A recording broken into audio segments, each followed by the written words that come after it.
Hi everybody, it's Ginger with TGS Source. I'm going to play a little video here, a part of one, from Red Voice Media. The title is Pfizer Whistleblower Attorney. They admit it's not a vaccine in their contracts to bypass federal law. And there's a whole big article there. I will leave a link. What you discovered in the Brooke Jackson case. Oh, might need to buffer. Let's give it time to buffer. How are you guys doing? Hope you're doing really, really well. I'm doing okay, doing the best I can, with everything. And Heavenly Father is so beautiful and merciful to us all, whether or not we realize it or not.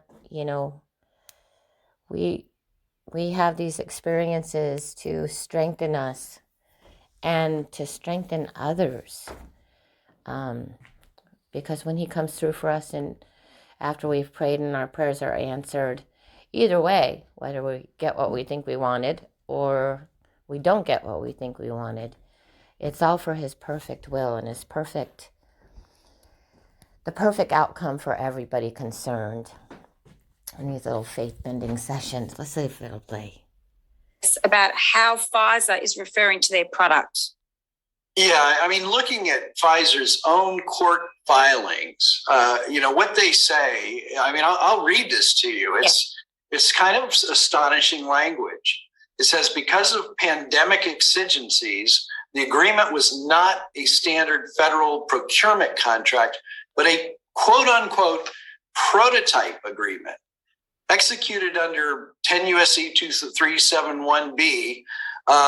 These agreements are executed on something called the Department of Defense, other transaction authority, and they are not subject to the normal rules of federal acquisition. So the issue is that we feel like, they've clearly not followed, they've not followed federal procurement laws. And now they're saying, well, of course we didn't follow federal procurement laws. We didn't have to. This was just for a prototype. But nevertheless, this prototype is being injected in hundreds of millions of people. So I just find that very interesting. And the reason they're bringing that up is they're saying, well, you're claiming we violated all these regulations. We didn't have to follow those regulations because it's a prototype. So that's how they're getting around it, or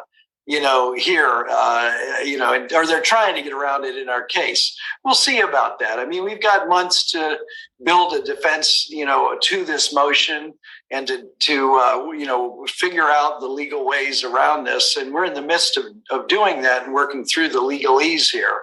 But I mean, it's fascinating to me, that they had a statement of work to build a prototype.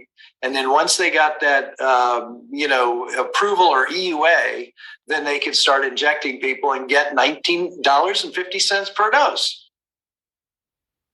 Okay, I'm not sure if that was all.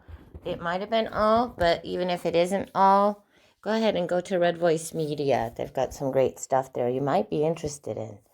All right, praise His holy name, y'all.